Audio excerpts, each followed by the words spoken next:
So take us back here, CJ. Where does all this start? Where does this begin? Funny enough, it starts with the most frugal guy ever. It started with Sam Walton in the 1950s, believe it or not. We've got a better product and a better value and a better price than we've had ever before. Not many people know this, but Sam Walton, founder of Walmart, was also a pilot.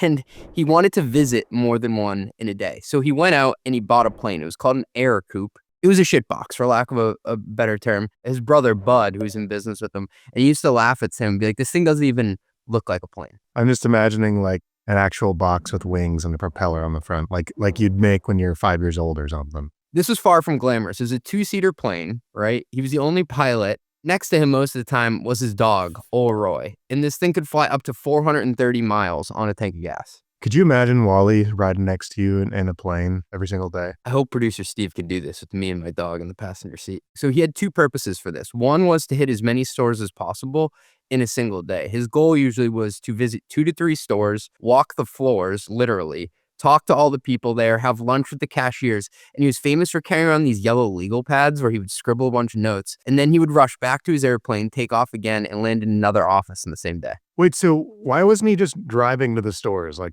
why did he have to fly?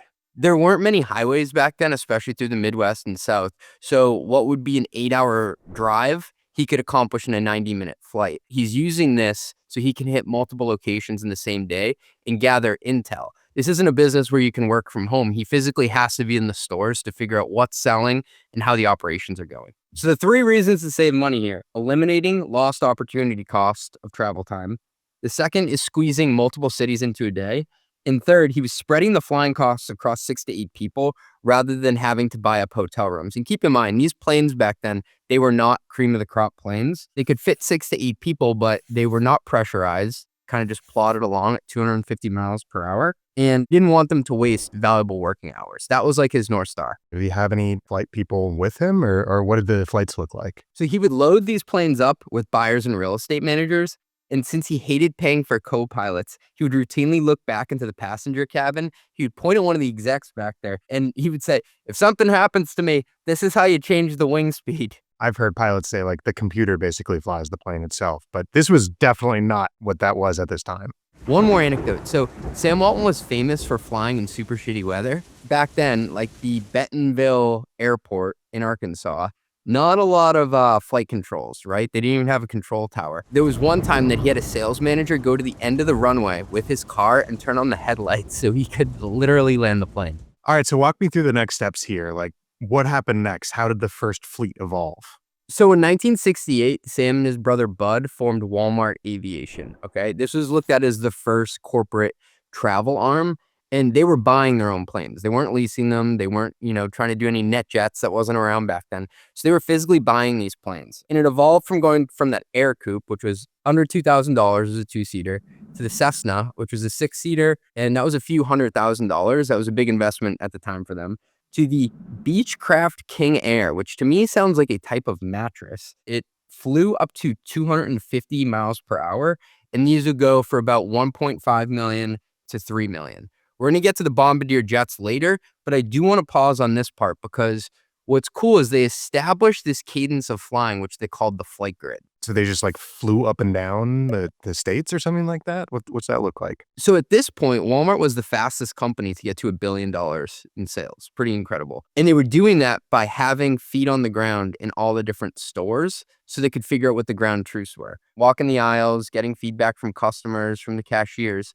And so what they established was basically like a bus routing system for the execs to get on these planes every single Monday and be back in the office by Thursday at the latest. Most of them were back that same day. Like I said, they didn't want to pay for hotel costs. I'd imagine that those Cessnas couldn't really get coast to coast. What would they do when they sort of expanded that far? They had to buy faster planes. So at this point, we've evolved from a plane that can only go like as fast as a car to start out, to then a plane that can go 250 miles per hour. So you're now going faster, to now a Bombardier jet that can go 500 miles per hour, which costs a lot more money, but it evolved from being this Midwest loop and go system to literally East Coast to West Coast in a day. Just for a benchmark here, because we're going to hit on the cost of private aviation later, Walmart when they were flying these Beechcraft King Airs, they cost between $1.5 million and $3.2 million to buy. And the cost per flight hour was only $400 to $700 per